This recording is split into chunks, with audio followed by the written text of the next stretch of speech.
Touba, en ces jours de Magal, devient une ville qui ne dort jamais. Des millions de pèlerins venus du Sénégal et de la diaspora font vibrer la cité religieuse.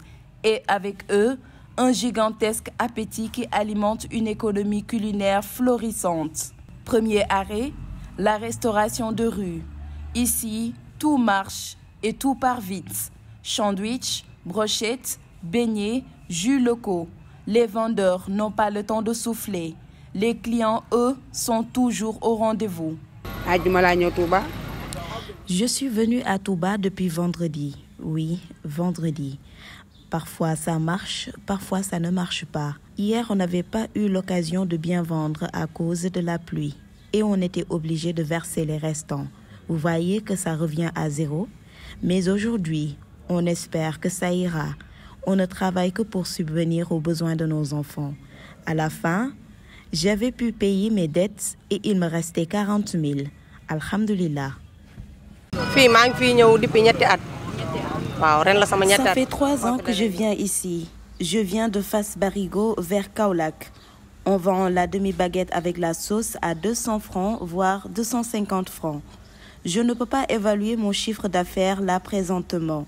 Bien sûr, on s'en sort plus à Touba. C'est ce qui justifie d'ailleurs notre présence ici. L'année dernière n'était pas en ma faveur à cause des pluies, car après évaluation, je n'ai eu que 50 000 francs. Dans les boulangeries, la situation est encore plus intense.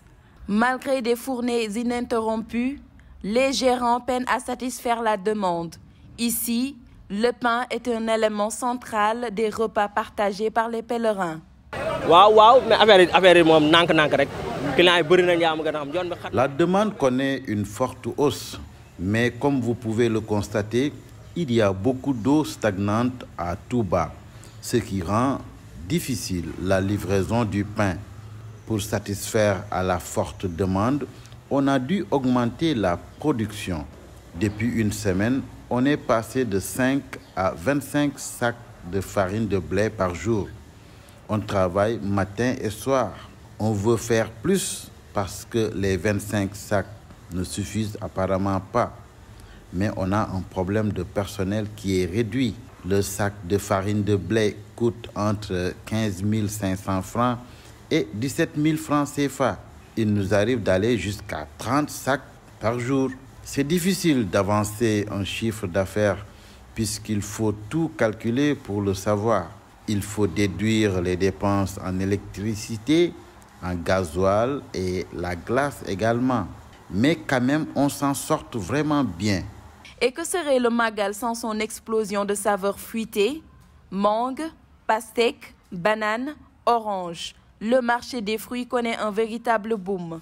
Des arrivages se multiplient, les prix grimpent parfois, mais la demande reste au plus haut. Comme d'habitude, pour le Magal de cette année, Touba est bien approvisionné en produits fruitiers.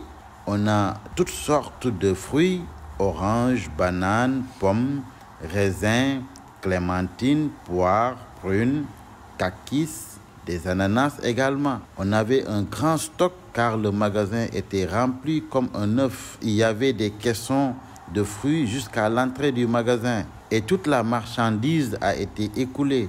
Vite fait, beaucoup pensent que l'économie est morose. Je n'en fais pas partie. Le commerce de fruits marche très bien à Touba, surtout en cette période de Magal.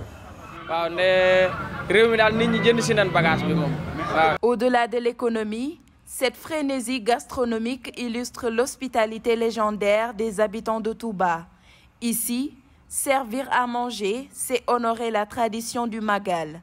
Et chaque bouchée devient un acte de foi et de partage. À Touba, pendant le Magal, la nourriture n'a pas de frontières. Dans les rues, les marchés ou les boulangeries, un seul mot d'ordre: nourrir, encore et toujours, jusqu'à la dernière bouchée.